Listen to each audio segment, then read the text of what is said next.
Y'all know what time it is. Let's go. Go, Pack, go! Hey! Go! Yeah! Go, Pack, go! Oh, man. Good evening, everybody. Welcome to Carving It Up Live right here on Twitter, as well as the Carving It Up YouTube channel and the Grid Network YouTube channel. I am normally Bryson Carver right now and later in the show. I am Cheesehead Ozzy in the building today. Man, it's been too long. It's been all the way back. It would have been after Baker touchdown maker and the Buccaneers hung 34 on Green Bay, and Baker had a perfect pass rating back in mid-December. But I was off in the happiest place on earth, the most magical place on earth in Orlando, so I didn't get the chance to. I didn't bring the Cheesehead and the shades. But I am Sharon. Listen. I think it was the week before, after they lost to the New York Giants and Tommy DeVito on that Monday Night Football game. It's been too long. It's been that long since I've been able to come out of the shadows and have some fun today. Listen, I know Packers fans out there. It's been a rough day. It's been a rough weekend. But don't worry. Got some optimism and cautious optimism, but nonetheless optimism coming your way. There's no doubt about it. We're going to have some fun today, though, because in all seriousness, well, I can't be serious if I have foam dairy on my head. If you can. Let's take that off. Let's put the Grid Network hat on. Shout out to the Grid Network. Take the shades off. We'll bring those out later in the show. But listen, we've got a fun show on tap for you guys tonight, okay? Gonna get into the Detroit Lions making the NFC title game. Who could have possibly predicted that before the season? Find out the answer to that. You probably do, but find out the answer to that later in the show. We're going to have some fun with that, obviously. Also, the Baltimore Ravens knocking off the Houston Texans. Folks, at this point, if you doubt Lamar Jackson, I don't know what you're watching, and I say that as a Steelers fan, but I've been a Lamar guy for a very, very long time. Also getting into the 49ers, obviously taking care of business, and something Brock Purdy did that I've been skeptical about for a while. Can he do it? Is he capable of doing it? Will he show me he can do it on Saturday night against the Packers? Also, getting into, of course, the Chiefs win over the Bills in just a moment. But obviously, everybody, feel free to chime in the comment section. A lot of fun show tonight. We're going to get into a lot of things. There's no question about that. If we can get, hopefully, a better Wi-Fi connection, it's just plagues us from time to time. Hopefully, we can get that taken care of in short order. But in general, a lot happened over the weekend. But first,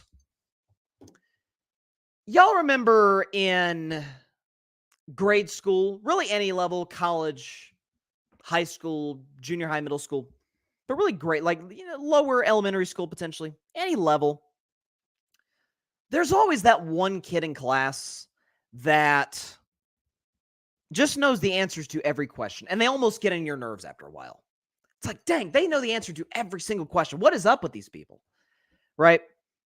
And maybe one day, despite long periods of success, months of success, a lot of A+ on their test, maybe one day you get a better grade than them. Or better yet, you get an A- and you're feeling beside yourself. They get an A+, A- themselves, and it's like, could have done better. That, my friends, is the Kansas City Chiefs and the Buffalo Bills. The Chiefs are the smart kid that knows the answers to every question on the test, and the Bills are far from dumb. They're not, dumb's a wrong word to use. Far from, not succeeding to the level that they want to in school, but also, they're just not that one smart kid that knows the answers to every question. That's where we're at with Kansas City, Buffalo. Folks, it was never a rivalry from the jump. From the jump, it was never at any point a rivalry between the Chiefs and the Buffalo Bills. Obviously, Kansas City got the win last night, 27-24 over Buffalo. And listen, by and large, Buffalo played pretty well throughout the course of the game. They didn't turn the ball over. Kansas City did. They averaged about 5 yards a carry. Josh Allen, through large stretches, more on him a little later in the segment, was great. Made a third down play, third down and goal from the 13-yard line to throw to Shakir. That was phenomenal. Made a lot of great throws throughout the night. By and large, pretty good night for the Bills. Gave themselves multiple opportunities to win at points. Overcame the fake punt, which was a curious call at best. I get them going for it, just not in that scenario.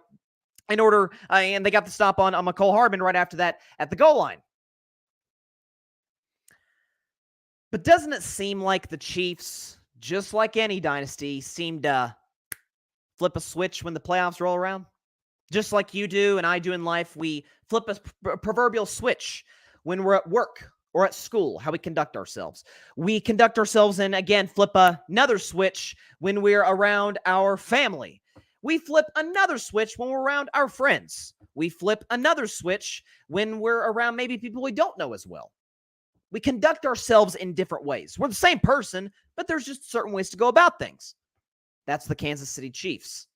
And that is, that's Patrick Mahomes, who is not the greatest quarterback ever. That title belongs to Tom Brady and likely will for some time unless Mahomes keeps doing what he's doing. Can we see Patrick Mahomes' stats? By the way, this graphic provided by my man Alfred Parsard Jr. of the Grid Network. Shout out to Alfred. He comes up with these graphics the last few weeks. How about Mahomes' playoff career? That's pretty good.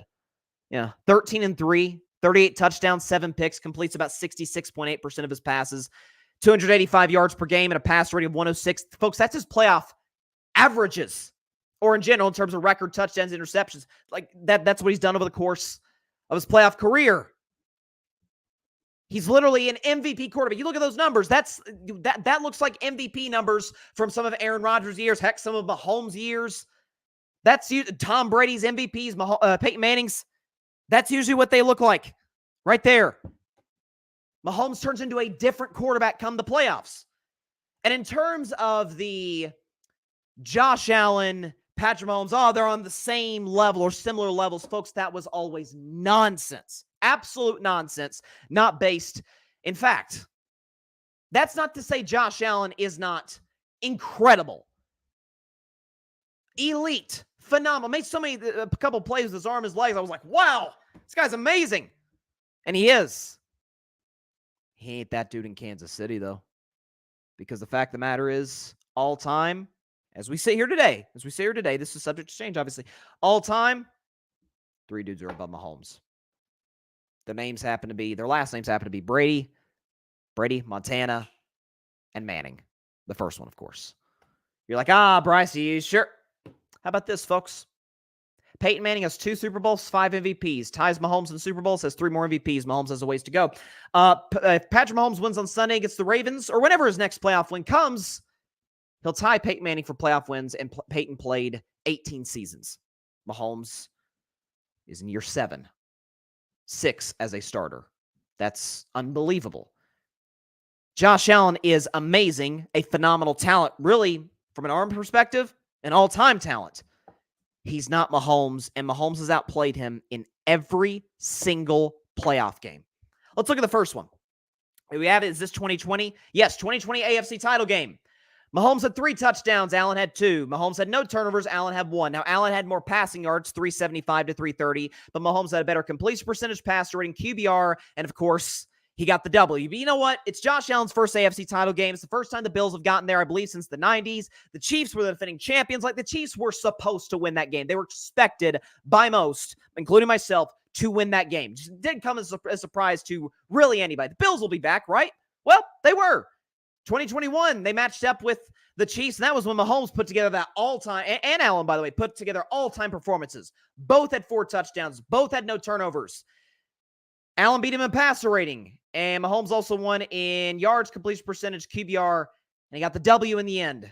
And then this year, the ridiculous notion that Josh Allen was somehow playing on a similar level to Mahomes, or about to get to a similar level of Mahomes.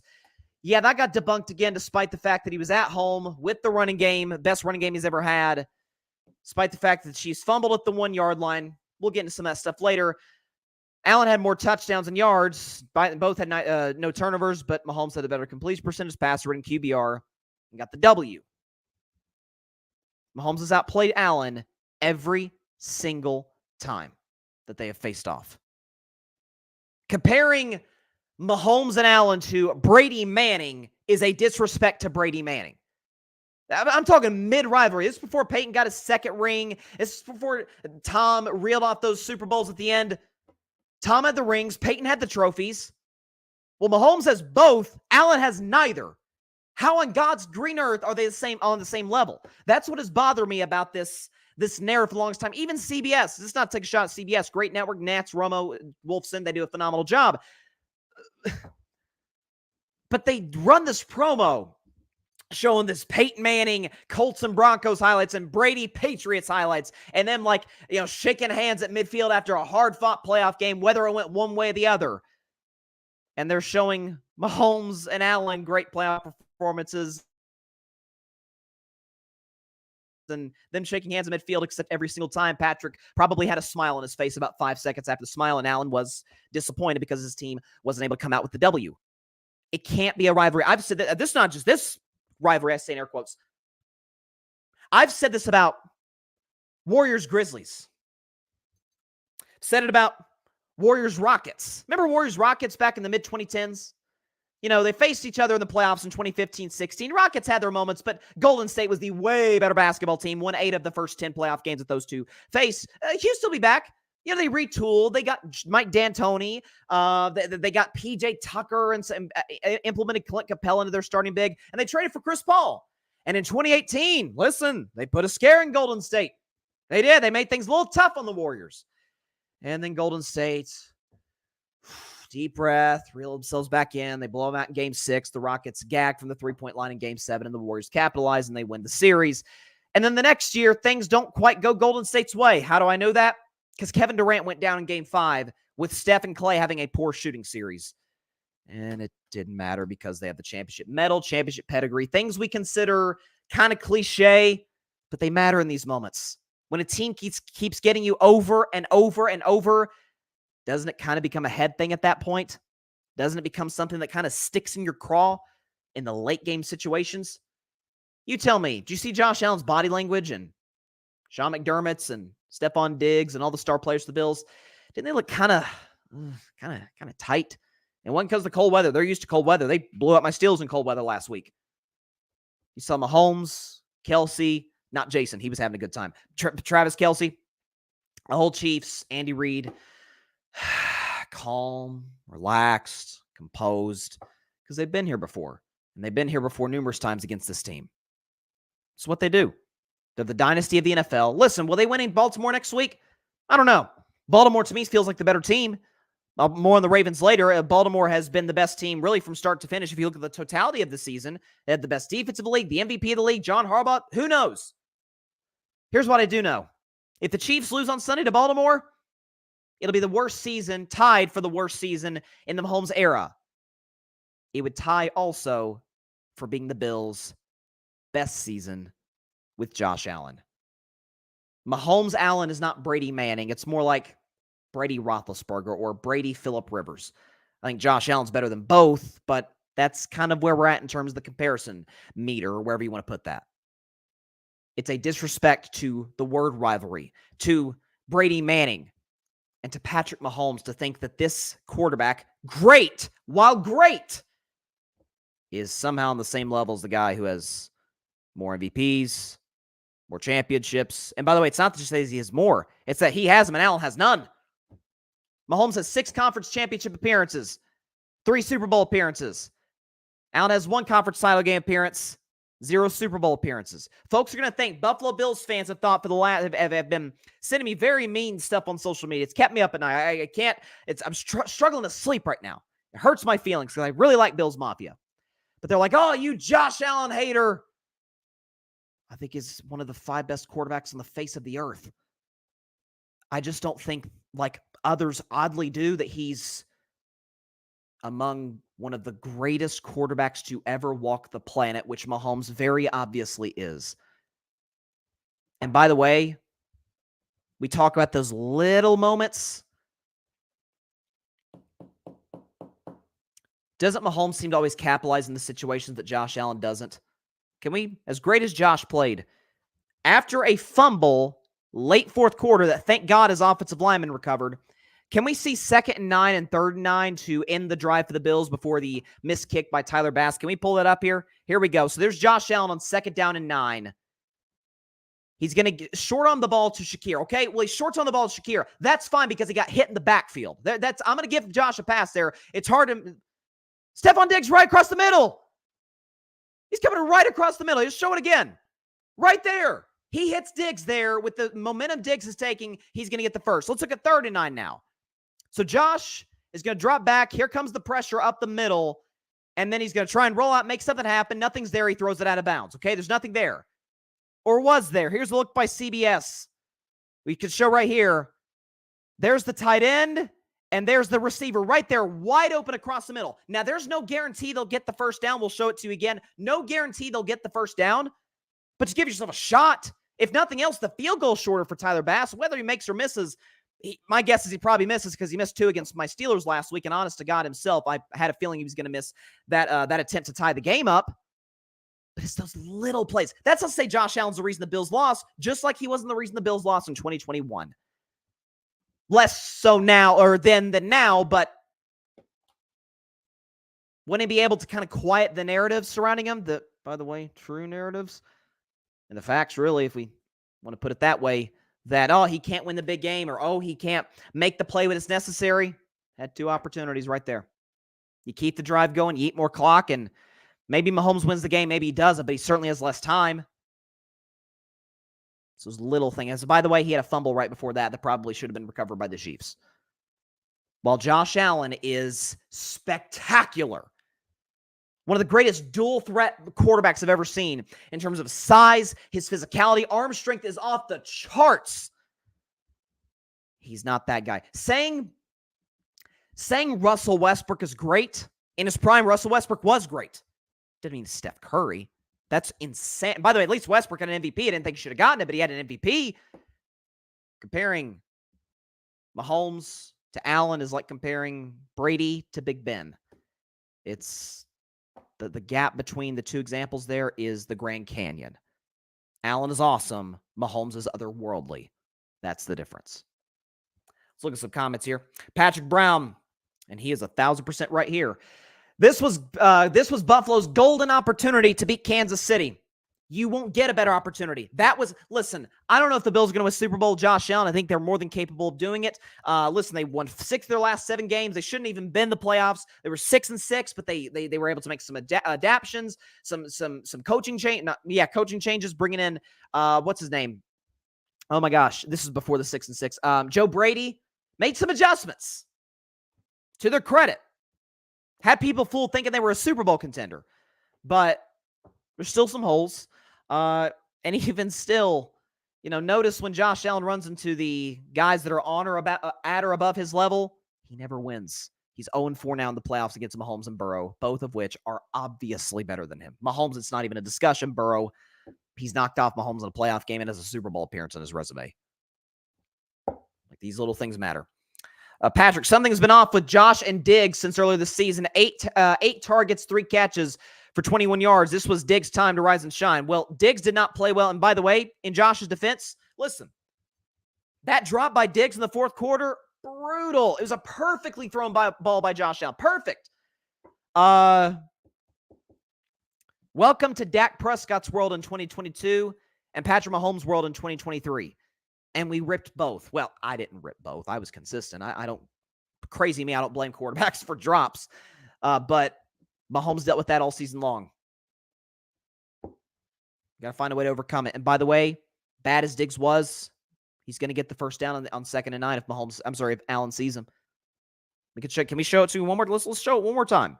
Okay, Stephon Diggs coming across the screen here. So here's the live shot, live on CBS. And you see Diggs, top of the screen right there. He's going to get the first or come darn close. We'll see the replay here. Right there. Right there. He didn't even look at him. Now, in his defense, Shakir was open, but again, the pressure came. Chris Jones knocked Deion Dawkins back into Josh Allen. And by the way, something else too. Like, that's one of the things I've heard. Mahomes is not as good of a dual threat as runner as Josh Allen. True. I mean, listen, Josh Allen's rush touchdown statistics are off the charts, but Allen didn't even have the longest run of the game by a quarterback. Mahomes did when he had that long run to set up one of their scoring drives. And by the way, something else too, Josh Allen, big arm guy. He threw the ball behind the line of scrimmage 16 times, at or behind the line of scrimmage 16 times. A lot of screen passes, I feel like the Bills were treating him as a game manager. Now, Josh Allen is not that, obviously, but it's odd. Wouldn't you say? Buffalo's a well-run franchise. They have an awesome quarterback and some pieces in their roster I like, but this notion that they were on the same level as the Kansas City Chiefs. You can't keep losing every time and call it a rivalry. Otherwise, it's a pretty darn pathetic rivalry. It is. Not to bring my Warriors back in the mix, but it was, Warriors and Cavs. Warriors got the Cavs 3 out of 4 times, but you say, hey, Warriors were overwhelmingly better than Cleveland in 17 and 18 once KD joined and no Kyrie in 2018. 2015, even with no Kyrie and no Kevin Love, LeBron took my Warriors to 6 games. And then 2016, you had the Draymond suspension. You have other factors that play in, and LeBron has the greatest defensive player ever, and Kyrie hits the shot that split my heart into a million pieces. Man, that was a rivalry. Warriors-Rockets, come on. Come on. That's where I'm at with Chiefs-Bills. If this is the best rivalry I have in the NFL, which for the record, I don't think it is, but if it is, it's not great. I think Mahomes-Burrow is a better example. 1-1 in the playoffs, and at least Burrow's been to a Super Bowl and got through Mahomes in order to do so in comeback fashion, I might add. Okay, so we'll talk Niners and Packers a little later because that was a fantastic football game. I thought San Francisco was going to not embarrass Green Bay, but kind of control the game. 2 weeks off, Shanahan, Purdy off 2 weeks rest, and that roster. Now, the Deebo Samuel thing did affect matters for the 49ers, but by and large, I thought they were going to take care of business, and that came down to the wire. More on that game a little later. But yesterday, so we had 3 great games this weekend. The Ravens was the only blowout. I'll talk about them in about a half hour. But the Detroit Lions knocking off the Tampa Bay Buccaneers. I got a Buccaneers fan in my family. I'm sure he's down the dumps today. Shout out to Tampa Bay. Great season. Given what we had in terms of expectations for him. A little more on Baker later. But Detroit wins the game. 31-23. Jared Goff plays excellent. If we can check and give a look to Jared Goff's numbers here. What we got? 287 passing, 30 for 43, 2 touchdowns, no picks, and a pass rating of 103. So Jared Goff played well against a really good Tampa Bay defense, a really aggressive Tampa Bay defense. Offensive line was good, the whole bit. But listen, if you'd have told me, if you'd have told someone coming into the season, listen, we're going to have all these contenders in the NFC. We're going to have the Niners who make the NFC title game. We're going to have the defending champion Eagles. We're going to have Dallas, with Dak having the best year of his career. And, who knows? This kid, Jordan Love, is going to come out of nowhere, and the Packers are going to go on, a little bit of a mini run here. That the Detroit Lions make the NFC title game? Like, that would have been, hard to believe coming into this season. And nobody would have predicted that. It just goes to show you how unpredictable the NFL season can. What's that? Oh, they did? Someone did pick him to go to the NFC title game? So someone's telling in my ear that somebody picked the Niners. I'm sorry, that the Lions get the NFC title game. That's impressive.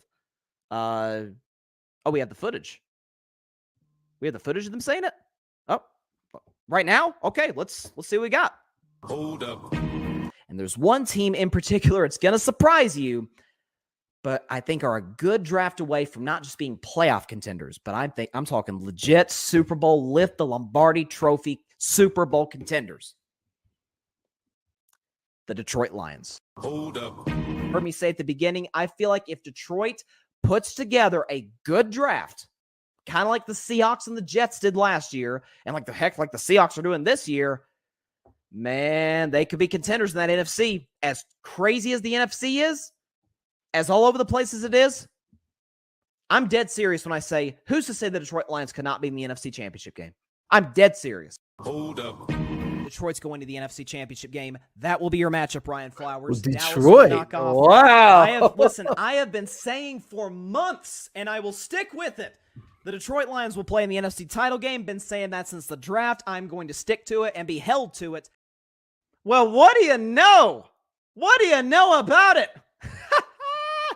How about those Detroit Lions? And I'm a Steelers fan who roots for Dak on the side in Dallas, but to see what those Detroit Lions did, led by Dan Campbell, the head coach, led by Jared Goff, the quarterback, more on the roster, because to me that's the focus a little later. But listen, It was a little bit of a rough and rocky finish to the season for Detroit. But in the end, what happened yesterday to the Tampa Bay Buccaneers? Dan Campbell, Oprah Winfrey, help me out here. Kneecap.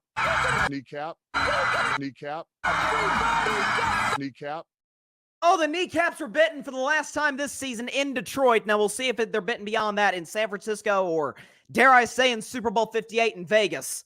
But this is such a great... I have no ties to Michigan, Detroit, the Lions. Well, the Lions sort of because Hendon Hooker's there. It's my guy from Tennessee, go Vols. But in general, I don't have any ties to Detroit or Michigan or any of that. But this is that city with this football team. People talk about, oh, Cleveland. Cleveland has some AFC title game appearances.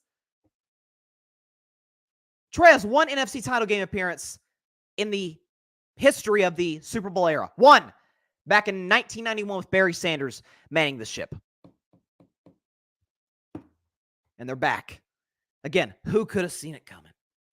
You know, I think I'm the only one outside of the city of Detroit that saw the Detroit Lions getting to the NFC title game. So needless to say, I'm feeling mighty fine about myself today. But to me, what the focus is that, listen, we've seen teams kind of come out of nowhere, go on runs, but for Detroit, it wasn't a,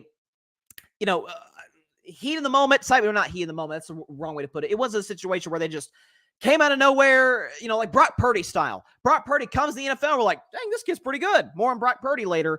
But for Detroit, it was a gradual. It was a process. It was the perfect definition of a build. You say, what about rebuild? What were they building from? They were disastrous for the vast majority of their history. They trade Matthew Stafford to the Los Angeles Rams. Obviously, goes on to win a Super Bowl that first season there. And we're thinking, coming into this season for Detroit, like, Lions are just the Lions. They're irrelevant. They're bad. They lose every year on Thanksgiving. Like, who cares about Detroit, right? Playing a dome. And then they hired Dan Campbell. And I listen, full disclosure, when that press conference happened, I'm like, yeah, that's Lord, that's the answer. That's who they're turning to try and turn this thing around, huh? Ooh, I don't know about that. This kneecap and ankle biting, and I just feel sorry for Lions fans. And that first season, 3-13-1, competitive in a lot of their games, but just can't make the plays at the end of the season. Then 2022 rolls around. They're 1-6 actually, 1-6, and then they get rolling. They win 8 of their last 10 games. They almost make the playoffs. They knock the Packers out of the playoffs and end Aaron Rodgers' Green Bay career. This year they end up going 12-5. They're in the NFC title game today. But how did they do that? How did they go from 3 wins to 9 wins to 12 wins and a conference title game berth? One name, 2 words. Brad Holmes, the general manager of this Detroit Lions football team. What he was able to do and slowly building up this football team through not just necessarily the free agent market or the trade market where they got Jared Goff from the Rams, or they signed C.J. Gardner-Johnson, who got an interception against Baker Mayfield after all the trash talk between those two during the week. The draft, I don't think you can ace a draft any more than they did. Let's take a look here. Let's look at the Detroit Lions draft over the last 3 years, okay? So 2021, they hit on 3 picks. Penei Sewell, their tackle, who is amazing, but oftentimes has been Pro Football Focus's highest rated offensive lineman. You got Amon-Ra St. Brown, who, had well over 1,000 yards receiving and is the most underrated receiver in football, their number 1 guy. And Derek Barnes. Derek Barnes taking 1 pick after St. Brown. Yeah, how's that draft pick worked out for the Lions? He got the game-ending interception off Baker Mayfield yesterday. 2022, they take Aiden Hutchinson 2nd overall in the draft. After the Jags weirdly took Trayvon Walker number 1. I still will never understand that. Didn't understand then, don't understand now. Aiden Hutchinson's a monster. I mean, how many times was he in the backfield getting pressure on Baker Mayfield yesterday and all season long? Then they draft Jamison Williams 10 picks later. Jamison Williams is their number 2 receiver, really a speed guy out of Alabama. Or you see Derek Barnes there. I apologize. This is Derek Barnes. That should say, if we could pull this up. Okay, that should say, hang on. That shouldn't say Derek Barnes. It should say another player's name. I apologize for the little snafu in the graphic there. But let's see. Who was it? Okay, no, it's nobody. Okay, so those were really the 2 hits. So that shouldn't say Derek Barnes there. But the point is, Derek Barnes drafted 2021, is not drafted in 2022, full disclosure. But then 2023, folks, they had a not 1, not 2, not 3, 4 draft picks. Jahmyr Gibbs, who's I loved out of Alabama and has been nothing short of awesome for them. Jack Campbell, a linebacker out of Iowa, who's been great. Sam Laporta, who is, the greatest rookie tight end we've ever seen by the numbers and is one of the best security blankets. I'm going to say right now, the man's going to be the next Travis Kelce. Brian Branch as well. Safety they took out of Alabama. They like their Alabama guys. I noticed that. I guess ties to Nick Saban somehow. They hit on all of these draft picks, which is a credit to their GM, Brad Holmes. It's a credit to their front office, which has nailed these picks. Also going and getting guys in free agency. Getting Cam Sutton, Cam Sutton had a rough day yesterday. My guy out of Tennessee, go Vols. He was guarding Mike Evans. In Cam's defense, most guys struggle against Mike Evans. He's a phenomenal player. It is a future Hall of Famer. It was a slow build. It was a gradual build, and it's gotten them to this point in the NFC title game. And by the way, because of these draft picks, I'm going to say right now, I don't know if they're going to win the game. I honest to God have not made my prediction yet. I'm going to save that for Friday. I always do. But generally, though, I kind of have a good look on or a good feel about where the game's going, where the direction of that game is going. Tell me the position group where the Niners, they might be better in some of them, where they're way better than Detroit. I'd probably say is secondary. The Detroit secondary struggled a lot this season, but San Francisco's isn't crazy. I mean, Jordan Love had his moments against them at those young Packers receivers. Quarterback, I'll talk about Purdy later. He showed me a lot. I'm taking Jared Goff. He's been to a Super Bowl. He's probably the best quarterback in football with a clean pocket outside of Joe Burrow. Running game, McCaffrey, but you have McCaffrey, obviously, who's amazing in San Francisco, but in Detroit, you have Gibbs, you have Montgomery, Thunder and Light, or really in that direction, Lightning and Thunder, so to speak. Receivers, we got Debo, you got Ayuk, you got Juwan Jennings, you got guys like that in San Francisco. Well, Detroit says, well, look at our guys. Amon-Ra St. Brown, Josh Reynolds, Jameson Williams. Offensive line, advantage Detroit by a mile. That's the best offensive line in the league. San Francisco's has an amazing left tackle. That's kind of it. Tight end, San Francisco, Kittle, but Laporta's coming, man. 2 Iowa guys, man. Iowa's tight end you. We've come to know that, especially with Hawkinson in Minnesota coming from Iowa. Defensive line, San Francisco, I definitely give a solid advantage there, but Detroit has Aiden Hutchinson. Linebackers, that's the only area I'd say that the Niners are way better because they have Warner and because they have Greenlaw, who was great against the Green Bay the other night. But that's because of those are 2 best linebackers of football. They're better than everybody, including Detroit. Secondary, Niners are better, not by much. The secondary gets covered a lot because of the front 7. So I'm just saying, if we're, by the way, kicker, I trust Detroit's kicker more than San Francisco's rookie kicker. So we talk about this situational football. We talk about roster comparisons. Niners are better than Detroit, but it's not by much. I mean, I tweeted this because I never, ever, ever, ever tweet about lines. I leave that to the sharps, to the gambling experts, to the betting guys and gals out there. But when I saw San Francisco -7, I'm like, oh my God, I'm all over Detroit in the points. I mean, listen, I don't bet, as the old segment goes on my show. It's called Betting Man. If I Were a Betting Man. I am going to Vegas right now. I am not waiting for that line to drop. I am taking Detroit plus the points. Don't know if they're going to win the game, but I'm absolutely taking the Lions and the 7 points. Shout out to the city of Detroit, man. For the longtime fans who have suffered through so much of just incompetent football. Folks, they had an 0-16 season in 08. 0-16. And here they are 15 years later with the second best team in the NFC and a win away. 1 win away from Super Bowl 58. Don't know if they're going to win against San Francisco. Haven't made my pick yet. But for Dan Campbell, doubted. Jared Goff, doubted. And to be able to hit on all these draft picks like the way that Brad Holmes has. Those 3 guys. But I would say with Holmes getting the majority of the credit, Holmes being at the top of the list. Job well done. This is why I saw the Detroit Lions all the way back in April, 9 months ago. I literally said on the show, I played the clip there. If the Lions ace the 2023 draft, they'll be in the NFC Championship game. They aced the draft just like they did in 2022, just like they did in 2021. And here they are in the NFC title game, 1 win away from the Super Bowl. I have stuck with this pick all season long. Even when it got a little dicey, they lost to Chicago. Green Bay blew them out. They had the controversial loss to Dallas. Everybody bailed on Detroit. Oh, they're kind of a cute team. They score a lot of points, but oh, no. They can score a lot of points in you, but they can get nasty. They can play nasty football if necessary with their front seven. Man, how about those Detroit Lions, man? Not even a Lions fan, but I am freaking thrilled. Of course, for my pick, but for that city, man. They've been through a lot with Detroit, and they're a couple wins away, as Dan Campbell said after the game. He's talking to his team. He said, we're 2 wins away. And he said, with the bye in the middle, 2 wins. And the Lions are Super Bowl champions, down to our final 4. There we go. Let's see. Patrick Brown, Detroit is going to the NFC title game before Dallas. Regardless of what happens, it's been a magical run. We cringe at Dan's introductory press conference. It works, and guys bought into the culture. He can motivate his players who want to run through a wall for him. Wish Dallas had a guy who's not afraid to be himself. Plus, Dan was in the 0-16 Lions. Now he's the head coach leading them to the NFC title game. Yeah, listen, I don't want to talk about Dallas today. I don't want to talk about crappy run franchises with quarterbacks who's dragging them, and receivers, by the way. 1 receiver. That is. I want to talk about Dallas, okay? I don't like talking about junk. Man, that is how you rebuild a franchise, though. If you can ace your picks, you can go a long way. I'll tell you what, though, regardless of what happens, that NFC North clash in 2024 between Green Bay and Detroit, that's going to be fun. Chicago, they should draft Caleb. We'll see. But even if they get Caleb, who I think is going to be phenomenal, I don't think they'll be winning the division over Detroit and Green Bay good.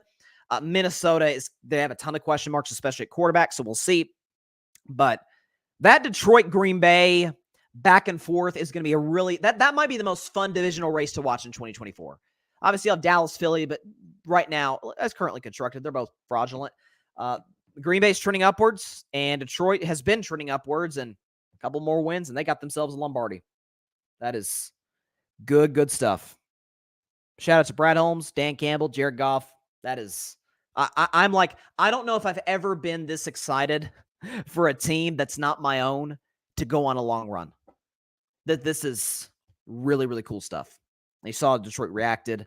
Was Eminem at the game yesterday, though? I didn't see him. He was in the game before against the Rams. I did not see Marshall Mathers during that game. I'm going to assume he was there. Or maybe he's like, hey, I want to just take it in. I want the cameras on. I don't know. But, man, Detroit's best came out. I'm sure they'll come out in the Bay Area. Let's transition there, though. Talk about the Packers later. And rest assured, Cheesehead Ozzy will come into the building. But before we talk about the Packers, San Francisco. So they won the game 24-21 over the Green Bay Packers, and it was far from pretty. It was far from what I thought it'd be. I had San Francisco 31-16. I thought this would be a game where they kind of controlled throughout. McCaffrey was good. Purdy working out of the play action. To kind of a typical Niners win. They controlled throughout. Man, listen, some of the games, they just smacked teams like Dallas and Jacksonville and Philly. And then some games, like some divisional games, Arizona, Seattle, they just kind of slowly, gradually pull away. But in this one, it was a dogfight. And not that they're not capable of winning dogfights, because they are, because they have a great roster and a very physical style of football, physical brand of football.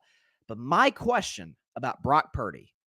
See, I've always been, I loved Purdy from the jump. I've called him Sturdy Purdy since late 2022. I really like this kid a lot. I ventured into loving Purdy when they blew out Dallas. I'm like, dang, look at his numbers. Look at the throws he's making. Like, man. But 3-game losing streak. They play from behind. He's not good playing from behind.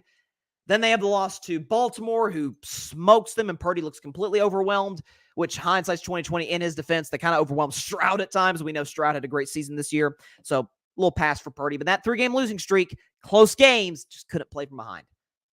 Couldn't play out of structure, so to speak. That was my question. I don't fall in the Purdy stands, and I don't fall in the Purdy haters. Both kind of get on my nerves to a certain extent. Okay, I don't think Purdy's as good as some people say. I don't think he's as bad as other people say. I got him right in that top 12 category around that situation, around like the Kirk Cousins area, which is not a shot because Kirk's a darn good quarterback. If you put Kirk in San Francisco, they go a long ways. Again, that's not a shot at Purdy either. But that was my question. Could he play from behind? Well, Packers missed the field goal. Anders Carlson, who Matt LaFleur, according to Tom Rinaldi, said that he prays when he comes out there to kick. That's not great. I mean, Carlson had missed more kicks than anybody this season, so the miss comes as no surprise to anybody. But Purdy's got the ball from his own 31, 6:18 to go. Yeah, this is it. You're down 4. Field goal does you no good. 6 minutes to go. This is ideal circumstances. Ideal circumstances for a game-winning drive. It's like, Purdy, what you got? Debo's hurt. It's nasty weather. The other team's playing with momentum. Frankly, your coach hasn't called the greatest game ever. Kyle Shanahan had a rough outing. Matt LaFleur coached circles around him, and I never thought I'd say those words, but he did. Kind of got to overcome some stuff. That's called NFL quarterbacking, and I wasn't sure if Purdy could do that. And here's what he did. We'll show you the drive. He has money.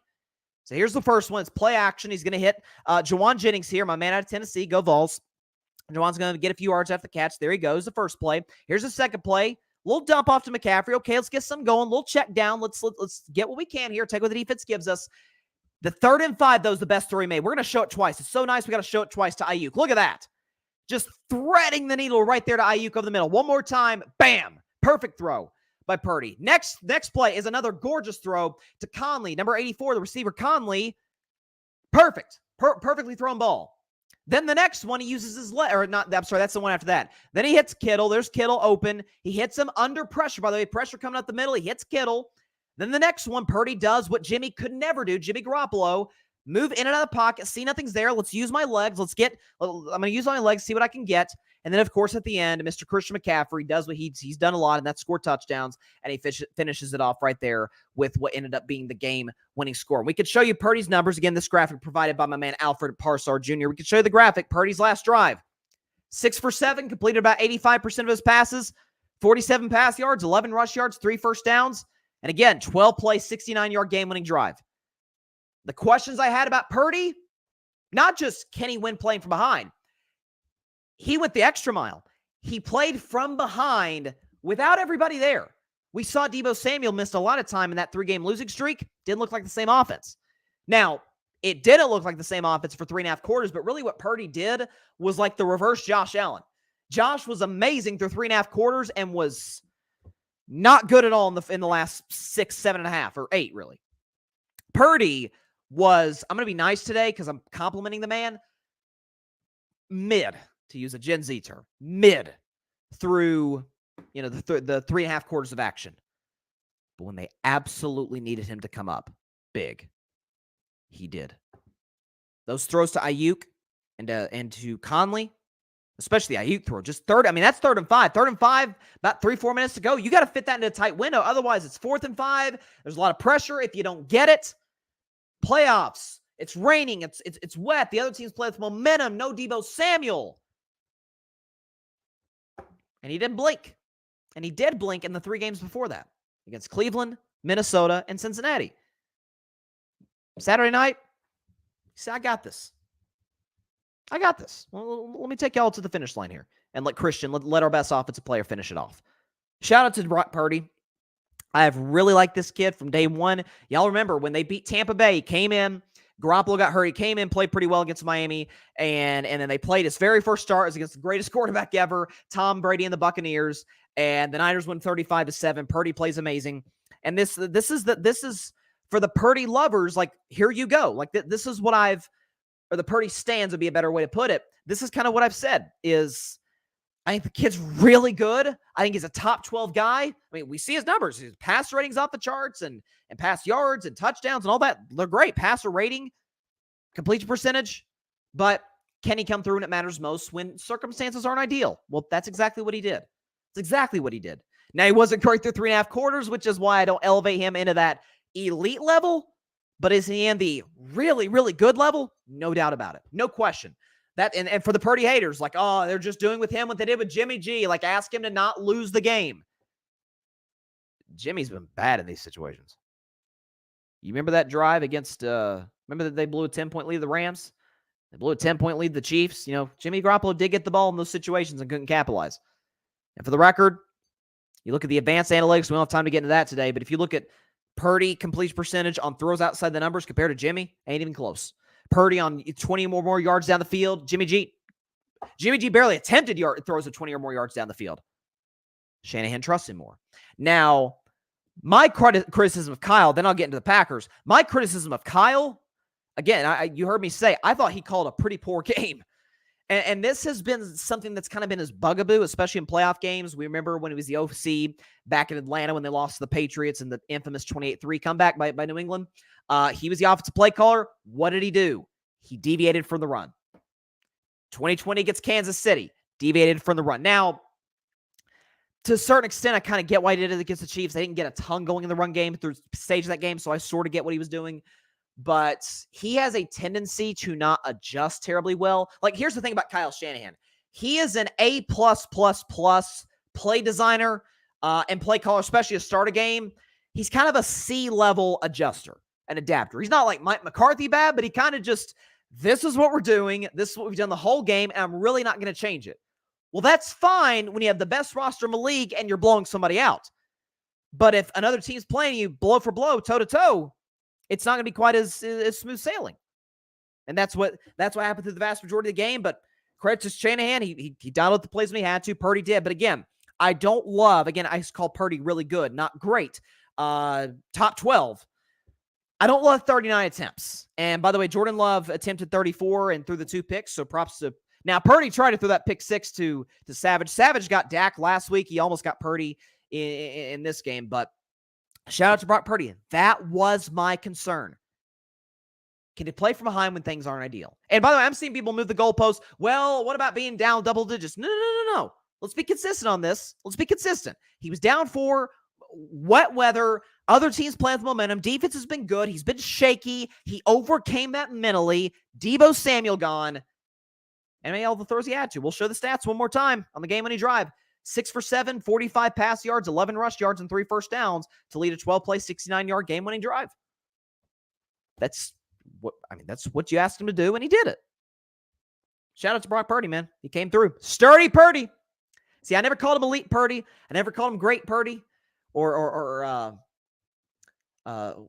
strong as a rock, or strong as a rock Brock or something. But he sure is sturdy Purdy, and he came through. And that's what they needed.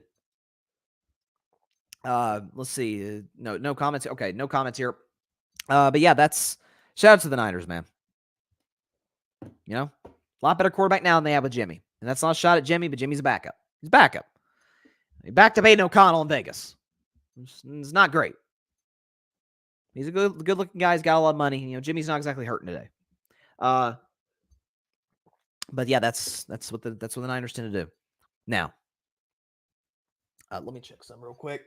Is that thing still on? No, it's off. Okay, so we won't play that. I just want to make sure. Just give me about 10 seconds real quick. Just hang on just a moment right here. So are we ready to go? Okay, then let's do it. Cheesehead Ozzy's back in the building. Again, it has been far too long. It's been far too long since I was last here. When the Packers lost to the Giants, you're like, well, Cheesehead Ozzy, why weren't you there when the Packers lost to the Buccaneers? Well, I was in Disney World, so I didn't bring the Cheesehead, didn't bring the shades. I just, I didn't have it there. But it makes it tough for Packers fans. Makes it tough. Is the fact that you got your hopes up. Quarterback was balling out. The first half and through parts of the third quarter, he was playing big-time football. And you're running the football effectively with Aaron Jones, who had the big run to get you down in field goal range when the kick that Carlson missed. Aaron Jones, 8 carries for 108, 6-yard average. That'll work. That's pretty good. With no A.J. Dillon. Offensive line did its job through portions of the night. Again, considering the defensive line they're facing, Nick Bosa, Chase Young, that's impressive what they did. They have some good young talented receivers. Romeo Doubs was good. Once again, he's kind of turned into their number 1 guy. They had the other dude, forget his name, number 80, Melton, who made the touchdown catch. Great toe tap on the broken the broken coverage in the secondary for the Niners. They're ready to go. 3-6. Get hot at the end of the year. And Jordan Love did what great quarterbacks in Green Bay do. And God knows, they've had some all-timers. Brett Favre, Aaron Rodgers. Whether or not Jordan Love will get to those heights, like first ballot Hall of Fame heights, remains to be seen. But they've certainly hit on their quarterback. He is their franchise guy. But he did what the all-time greats, the legends, the guys will be talking about forever in Green Bay, what they all did too, especially his predecessor. got hot at the end of the year, got rolling. Remind you of RELAX, Aaron Rodgers, or we're going to run the table when the Packers were 4-6 in 2016. Remind you of that. 3-6, get hot at the end of the year. Before that, they beat the Bears. They book into the season with wins against Chicago. And then they went to Dallas and beat the Cowboys because the Packers, own the Cowboys, have just as many playoff wins at AT&T Stadium as Dallas does. They own Dallas, and Jordan Love put on a clinic against the Cowboys. And then they went to San Francisco and lost. That's the Green Bay tradition, man. That's what they do. You knock off the Bears because you own them. And you knock off the Cowboys because you own them too. And you lose the Niners because they own you. Whether it's Garcia, whether it's Kaepernick, whether it's Jimmy Garoppolo, whether it's Brock Purdy, sturdy Purdy. Doesn't matter. They're going to get you in the end. Doesn't matter if you have Favre, Rodgers, or Love. It's just how the cookie crumbles. The NFL scriptwriters, I'm saying this in jest, obviously. It's they recycled an old script. There's no question about that. But as Cheesehead Ozzy, I may be a Packers troll, so to speak, wearing the beloved dairy on my head as foam dairy. By the way, it's not real. Of course, I'm not going to eat this afterwards. But wearing the foam dairy in my head, as so many of you loyal Packers fans do. I have good news. You have a lot to look forward to. You do. Okay, your quarterback was second in the NFL in touchdown passes. Jordan Love surpassed Brock Purdy at the end when Purdy didn't play. Second to Rain Dakota Prescott. You beat Rain Dakota Prescott and his team badly in a playoff game. You still own the Bears, and against San Francisco is another matter. But you have really, really, really talented young receivers. You got Jaden Reed. You got Christian Watson, who was compromised due to the hamstring. He'll be back next year. He's a playmaker. He's a deep threat. You got Romeo Doubs, who's kind of become your number one guy. You got that kid Wicks, who's really, I like him. Nice route runner. You still got Aaron Jones. You're not paying anybody really other than Aaron Jones and some offensive linemen. Bakhtiari's still there, even though he got hurt. A.J. Dillon, we'll see what happens. My guess is, I don't know if he stays in Green Bay or not. We'll see. But they develop run games in Green Bay well under Matt LaFleur. You got two really good tight ends. Kraft.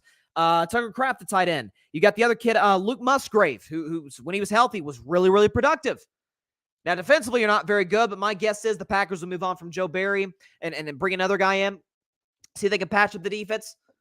It's good news in Green Bay. And by the way, Matt LaFleur, I have been a Matt LaFleur skeptic since the day he took the Packers job. Since Carving Up started in 2019, which was LaFleur's rookie year as the Packers coach, didn't always love what I saw, especially from a ready-to-play standpoint, are the Packers motivated, ready to go? I mean, they had some blowout losses to the Niners in the playoffs. They lost a close one again to Jimmy G at home. More blame on Rodgers than LaFleur, but the point is, they lost that game to Tampa and Brady when Brady threw 3 picks in the NFC title game. But ultimately, this guy was with Jordan Love. Not to take credit away from Love, but Love was looking pretty darn shaky. Like, really shaky. The first 9 games of the season. I mean, some like 14 touchdowns, 12 picks, was just not playing very well, looked uncomfortable, kind of antsy in the pocket. And by his own development individually, as well as with the play calling development structure in Green Bay with Matt LaFleur, became a different quarterback. 20 touchdowns, I believe, about 20, 21 touchdowns, and 1 interception. Now, he threw 2 yesterday or Saturday night against the 49ers. Those were rough. The second one was absolutely, inexcusable. That was literally, you saw in NFL memes and all these places putting it out. That was the Brett Favre interception when he was with the Vikings against the Saints that cost Minnesota the title game. That's what that was. First down, minutes ago. What the heck are you doing, Jordan Love? Throwing the ball across your body, fading out of bounds. That is the biggest no-no, and props to Dre Greenlaw for getting a second interception on the day. But and by the way, Jordan Love, to his credit, admitted after the game that, that's the cardinal sin, so to speak. That's not exactly what he said, but he alluded to that. You just don't do that as a quarterback when it's first down, minute to go. You only need 25 yards to get in a field goal range. Now your kicker is questionable at best, but at least give him a shot there and just throw it out of bounds, live to see another play. But he's a young quarterback. He'll learn. Things are looking up for Green Bay, as they should. But just know, Packers fans, the Niners will always own you. They will. And there's a team in your division by the name of the Detroit Lions that ain't going nowhere. And they're going to be doing a lot of this for years to come. Kneecap. Kneecap. Kneecap. Kneecap. So freaking thrilled for the Lions still. So you have to compete with that. And Aaron Rodgers' years, you had a little Jay Cutler run in Chicago where they got to an NFC title game, and Detroit was garbage, and Minnesota was always fine but not good enough. Took advantage of a bad division, kind of like Brady did in the AFC East for years. Different day in that AFC North. You know who's probably going to be joining your division soon? Caleb Williams. Okay, Minnesota, they're kind of just Minnesota. Detroit, different day in Detroit now. So the road to getting back to the top won't be quite as simple and as straightforward as it might seem, Green Bay. You know, not everybody's life is you go to college, graduate, get a good job, get married, have 2.5 kids. It's not always that linear. There's going to be bumps along the road. So ensure, this is a young football team with tons of potential. Just ensure, Packers fans, just ensure yourself, Green Bay Packers organization, that you don't get too high on yourselves after overachieving and exceeding expectations that I and many had for you. This was, by all accounts, a very successful Packers season, and they have absolutely nothing to hang their heads over. But the Niners aren't going anywhere. And more important, their division, where Caleb Williams could be stopping by for a cup of coffee and then some. And the Detroit Lions, they ain't going nowhere. It ain't going to be as simple as it may look, Green Bay. Sharon! Excuse me. It's not going to be as easy, Packers fans. So, for the final time in the postseason, in the regular season, well, you can only do it once in the playoffs. For the final time of the 2023 football season, Green Bay, you overachieved. You proved me wrong. I thought you only win 6 games, that you move off love. You obviously neither were true. I was dead wrong on both. But you got your hopes there, didn't you? You got to just tick, tick, tick. He's just like, oh my God, we're going to beat the Niners. We're going to beat the 1 seed. We're going to beat the Cowboys, the 2 seed, the Niners, the 1 seed. We're going to Detroit. Oh, no. No.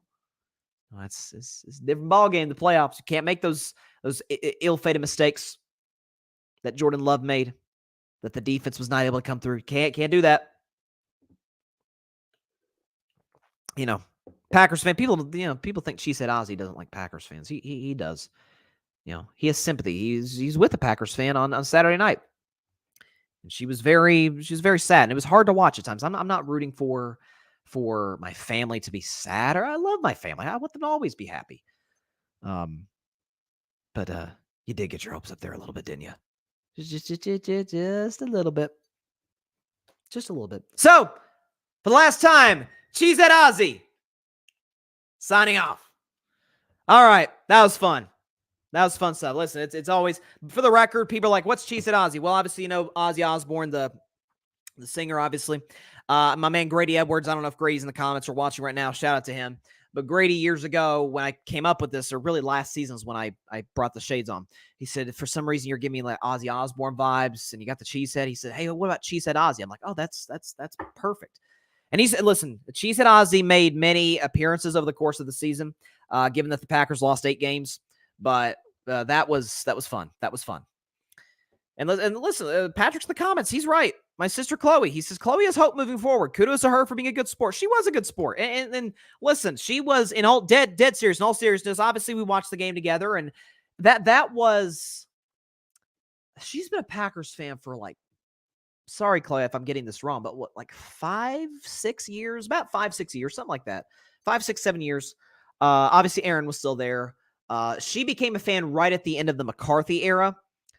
And that's when she really started getting to the Packers and the NFL in general. But that is the only time I've ever seen her like this heartbroken or this like floored was the NFC title game loss to Brady and the Buccaneers in 2020, because the Packers finally had a home game, finally had an NFC Championship game at Lambeau, and they blew it. And Tom was able to come out with the dub at the end. But that was more of a stun feeling. She was pretty devastated. And she's been a Jordan Love fan since day one. She has believed in that kid from the jump when I didn't, and she was obviously spot on, right in the money. I don't know if he's going to be as good as Favre and Rodgers, but that's a high bar to reach. He may, I don't know. But they've clearly found their franchise guy. and didn't play very well at the end, but they seem like they've got their guy. But in general, look, she was heartbroken, but her team has hope moving forward. But like I said, Caleb Williams may, if the Bears have 2 brain cells, will bring in Caleb Williams if they're smart. And the Lions are they're not going away anytime soon. They're a win away from the Super Bowl. Okay, and it's a brand new day and a brand new culture in Detroit, Michigan, with Dan Campbell, Brad Holmes, Jared Goff, etc. Very, very exciting. Fun weekend though, for real. Like, I'll finish the show talking about the Ravens game. 3 of the 4 games lived up to the hype. And most people, we saw the line for Ravens Texans. The Ravens were supposed to win comfortably. I didn't think they win by as much as they did. I think I had them by 10. They won by 24. But more on the Ravens just a second. But the other 3 were just great. You had obviously San Francisco and Green Bay. I didn't know this, but Fox said during the game they met more than any 2 teams in the history of the playoffs, 10 times. And obviously the Niners continue to kind of own Green Bay. But then you had the Sunday afternoon game with Detroit, Tampa Bay, competitive throughout. By the way, let me just touch on quickly, and then I'll get to the Ravens. Shout out to Baker Mayfield. I said this on Wednesday's show after they beat Philadelphia, and I'll repeat it again, that I have been extremely skeptical about Baker coming to the NFL. I thought he was incredibly immature. I didn't see the special there from a talent perspective, not to the level that I saw with Josh Allen, who I said didn't have a show back then, but honest to God, I said Josh Allen's going to be the best quarterback in this draft, and he hasn't been. Lamar's been, but still, Josh Allen is more than compensated for where the Bills took him early in the first round. But I was like, I don't really see it there with Baker, and he has the really good rookie season, awful second year, third year gets in the playoffs and beats my Steelers in the playoffs. And then year 4, the shoulder injury. Odell, you have the issue with Odell, doesn't play very well. It's actually kind of bad, to be honest with you. The team at times looks better with him off the field than on it. Then he goes to Carolina, and he doesn't play very well there. Then he goes to the Rams when Stafford's out for the year. Rams are out of the playoffs. They're like, yeah, let's kick the tires on Baker Mayfield. And remember Baker on that Thursday night game against the Raiders? Remember that game where they're down, I think they were down 3-4 points in the fourth quarter. They had to go 99 yards in less than 2 minutes. And Baker went boom, boom, boom, boom, boom, boom, boom. Game-winning touchdown. Even more impressive, as great as that is, he was a Ram for like 48-ish hours before that. He hadn't been a Ram for a week, and he led the team to a game-winning drive. Similar to what we saw by my man Space Dobbs, Josh Dobbs, the Pastronaut against the Falcons this season. Very similar circumstances, and he kind of plays well. He has a blowout win over Denver, has some moments here and there. Then he goes to Tampa. Feels like they've kind of the NFL sort of left him for dead in Tampa. Brady's retired. The Buccaneers got to move off some guys. And he wins the division. I get it's a bad division. I get it. But beats a broken Philadelphia team and then throws for 350? Yeah, 349, 3 touchdowns. Listen, the interception at the end was bad, but he's the reason they got there. So what I said about Baker, what I came to kind of the realization on Wednesday's show is, if you give, like most people in life, there are exceptions. If you give him good circumstances, he can thrive in them. By the way, some people, that's not the case. You could put him in good circumstances, they still find a way to mess it up. It's not Baker. It's not Baker. Give him good circumstances. The 1 year in Cleveland, made the playoffs. Give him good circumstances with Sean McVay, has some good moments, plays pretty well. Give him good circumstances with good weapons and a great defensive coach, wins a division, wins a playoff game. And for the record, something else too about Baker, something else that smart, self-reflective people do, he matured. He was kind of gave frat boy vibes in college, certainly in Oklahoma and in his first few years in Cleveland. But guess what? Cleveland's a disaster. Cleveland's a train wreck. Cleveland's always dysfunctional. Okay, it took them getting the greatest basketball player who ever lived, we can debate that later, to finally get a championship for the first time in a half century. And now if you're going to add the time since, 1 title in 60 years for the city of Cleveland. Took the greatest player ever, we can debate that later, to get them there. Of course, Baker's going to struggle there, in hindsight. And even he had some good moments there. So Baker matured. The team rallies around him. They seem to feed off his energy. And guess what? He still's a little cocky. He still has that chip on his shoulder, but he manages it. Like all the greats do. Baker's not a great quarterback, but he's a franchise one, and the Buccaneers would be idiotic not to pay him. I love being proven wrong on athletes. People are like, oh, that's just hindsight. No, I really do. Listen to these guys, these men, these women work their whole lives to become professional athletes. I don't want to sit up here their whole careers and just bash them till the day they retire. Shout out Baker Mayfield, man. Listen, he's going to get a contract in Tampa Bay. Mike Evans, I assume because that probably comes back. Mike Evans, 8 catches for $147 and a touchdown. Made a crazy catch at the end of the first half. The concentration, we don't have the video of it, but the concentration to haul that thing in was phenomenal. Shout out to Tampa Bay. Now, there's some clock management stuff with Todd Bowles that was weird and confusing. Other than that, though, Buccaneers, NFC divisional round loss to the second best team in the conference on the road by 8, and you had a chance to win it there at the end. There were worse outcomes for the season for Tampa. So Buccaneers fans have a lot to be happy about, and Tampa should bring Baker back. They should. No doubt about it. And I was wrong on him. Give Baker good circumstances. Give young, talented people good circumstances. Give them a chance. Listen, we all know men mature, men develop emotionally, better than, not better, quite the opposite, slower than women. It's been scientifically proven, and it took Baker time, but he did. And I give him kudos for that. I really do. So shout out to Baker Mayfield. Now, for the guy that Baker Mayfield used to face in the AFC North, and a guy my team has to unfortunately face twice a year, not this year because of the fact the Ravens rested him. That guy, Lamar Jackson for the Baltimore Ravens, I don't know if you've heard recently, but Little Birdie told me he's pretty good at football. He's not bad. Lamar Jackson against the Houston Texans in a 34-10 drubbing. 16-22, a $152 passing, 2 touchdowns, passer rating of 121, and a QBR if you round up to 94. And by the way, he had 11 carries for 100 yards and 2 more touchdowns. So Lamar Jackson in totality had 252 yards total, 2 touchdowns passing, 2 rushing. That would count for 4 on the day. QBR 0 to 100 of 93.9 and a passer rating of 121.8. Simply put, he was nothing short of spectacular because that's Lamar Jackson. Now, I said on Friday, obviously, I picked the Ravens to win the game. And I'm a Steelers fan, mind you. I picked the Ravens to win the game, though. They're far better roster in Houston. Houston's just too young. They need time. CJ Stroud, D'Amico Ryans, they're on the right path, obviously. Took a crappy franchise to the playoffs and a playoff win. Props to him. Baltimore's a better team. But I said, for as much as I believed in Lamar since he came into the NFL, he can't lose this game. I said he's under more pressure than Josh Allen was. If Josh lost to Mahomes, well, guess what? At least you could sort of say it's Patrick Mahomes. Josh didn't make the plays at the end again, but it's Mahomes. Like you could sort of rationalize it. You can't rationalize Lamar Jackson losing to a rookie quarterback, rookie coach, a team that's really not even supposed to be there as the 1 seed, as a guy who's going to win a second MVP in his career in the divisional round, one and done. That couldn't happen for Lamar and the Ravens. Couldn't happen. And it was dicey. Houston blitzed a lot in the first half, and Lamar kind of struggled. And in the second half, this is just the drive charts. This doesn't even take into context what Lamar Jackson was doing with his arm and with his legs, which was just crazy. Just things that other guys can't do. But second half, Lamar Jackson, 6 plays, 55 yards, touchdown. The next drive, 12 plays, 93 yards, touchdown. The next drive, 11 plays, 78 yards, touchdown. And then they got a field goal drive there at the end. I don't even know. Tyler Huntley. No, Tyler Huntley won the game at that point. No, I'm sorry. He was at the game at that point. So that's Lamar Jackson. And it is, I've said for years on Carving It Up that there's 3 quarterbacks I defend to the death.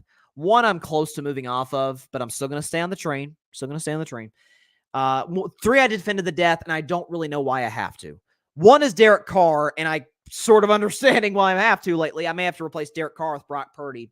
The second one is Dak. Don't get why I have to defend a guy who's going to finish second for the MVP and has dragged a bad franchise to multiple playoff appearances. And the first, above Dak, definitely above Carr and above Purdy, potentially, is Lamar Jackson, which makes the least sense to me why I have to defend this guy. What is there to have to defend? He's a league MVP. He's gotten better every single year of his career, literally. He comes in the NFL in 2018, takes over for I think they were a 3-5 Ravens team at that point, leads into the playoffs, but then loses to the Chargers And it's like, can he really beat you with his arm? Oh, yeah, he can beat you with his arm. All he does a year later is lead the NFL in completion percentage and touchdown passes. And wins league MVP, so he can beat you with his arm. But then they get blown out by Tennessee. Can he win in the playoffs? Well, the next year, he beats Tennessee in the playoffs.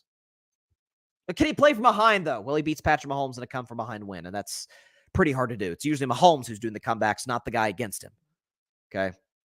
How about in 2022? Well, do the Ravens need him that much? I mean, he's asking for all this money, and his mom's negotiating the contract. And do they really need him that much? Is he really worth the, I say this in air quotes, trouble of the negotiations? Yeah, we saw the Ravens without Lamar Jackson. How'd they look? Barely averaged double digits and lost to Cincinnati in the playoffs. Close, by the way. You think Lamar being in that game wouldn't have made a difference? My guess is probably would have. He steps in this year, not fully guaranteed contract, but big contract, so he's got his money. He's with the franchise he wants to be with. He's with the coach and the teammates he wants to be with. They upgraded OC, bring in Todd Monken, kick Greg Roman out the back door, so to speak. They bring in Todd Monken, bring the receivers in, Odell and Zay Flowers. What a surprise. Oh, what a shock. Lamar's one of the last four quarterbacks standing. Again, I've said for the last few weeks, and I certainly maintain this, Mahomes, Burrow aside, there's no quarterback in football I want more than this guy. He has turned into not an elite thrower from the pocket, but a darn good one. He is objectively an elite thrower outside the pocket. Pro Football Focus graded him as the best quarterback in all of football throwing outside the pocket. We know what he can do with his legs. He's Michael Vick 2.0 in that regard. He's a great leader. He wins like 80% of his games. He's coachable. Again, gets better every year. Now he wins in the playoffs. Like, what more? Listen, if he doesn't get a Super Bowl this year, well, we look at it as, see, that's why Lamar's not good. That's your justification now? He's a running back. Remember that thing that was trending when the Ravens were destroying the Dolphins? Quarterbacky? Oh, he's not. There was that one host who said he's not quarterbacky, and that got trending. Even LeBron James was talking about it. At this point, if you are a doubter on Lamar, you don't necessarily have to have him as high as I do. I've got him third in the league. There's no reasonable argument. It doesn't exist that he's not a top 5 guy. And top 5 guys are like franchise changers. Are guys who you can win multiple Super Bowls with. Are guys who win multiple MVPs, which I don't know if you've heard. Lamar Jackson is the only multi-time MVP playing in the NFL right now. Rodgers is hurt, so we'll put him to the side. The other guy is the dude in Kansas City who's universally recognized as the best quarterback in football. If the Ravens lose to the Chiefs, it'll be highly disappointing. But will we look at it as, that's why Lamar's not good. And most people lose to Mahomes. By the way, I think the Ravens have the better team. They have a great chance to win. What are they favored by against Kansas City? What do we got? 3.5. Okay, that feels reasonable. That feels like a perfectly reasonable line. Curious what the betting experts say throughout the week. We'll see. But I don't know what more you need to see from Lamar. Well, he can't throw. Well, he's led the league in touchdown passes in 2019, and is the best quarterback in the NFL according to Pro Football Focus, throwing outside the pocket. He is the second coming of Michael Vick in terms of mobility. Even the haters would acknowledge that. He's coachable, and he's a great teammate, and he wins 80% of his games, and the Ravens make the playoffs every year that he is healthy. He's about to win a second MVP. Like, what more do you need to see other than a Super Bowl? And does him not winning, even if the Ravens don't win a Super Bowl this year, which I hope they don't, I'm a Steelers fan, but if the Ravens don't win the Super Bowl this year, is that, that's why he's not good? That's the knock now? It's pretty sorry knock, if I do say so myself. I'm just going to throw it out there. Got some comments here. Patrick, Lamar, lights, camera, action. Jackson has matured as well. Listening to him in his press conference saying they didn't play well in the first half, went out and dominated the second half. They, no question, did. And again, they're the better team. They're better than Houston. Houston, I picked Houston to beat Cleveland last week. They were, I was right. Didn't think they'd destroy Cleveland, but they did. I was very happy about that. I hate Cleveland. But listen, Houston's never been here before. Rookie coach, rookie quarterback. They were supposed to lose this game, and Baltimore's supposed to win. And Patrick, by the way, says here at 100, he's 1,000% right. Baltimore's defense, they've been the best defense in the league. Offensive line has been underrated. Offensive line is really good. Defense is just scary. Now, the secondary has some concerns, some things that I think Mahomes and the Chiefs can exploit if they get the opportunity to. But listen, Ravens, They were the best in basically all the categories that mattered. Best scoring defense in the NFL, most forced turnovers in the NFL, most sacks in the NFL. Everything important they did well. So, and Mike McDonald, who's the defensive coordinator, Aikman said it during the game for ESPN. I'm with him. I would be shocked if he's not a head coach in 2024. Shocked. If the Ravens retain him, look out.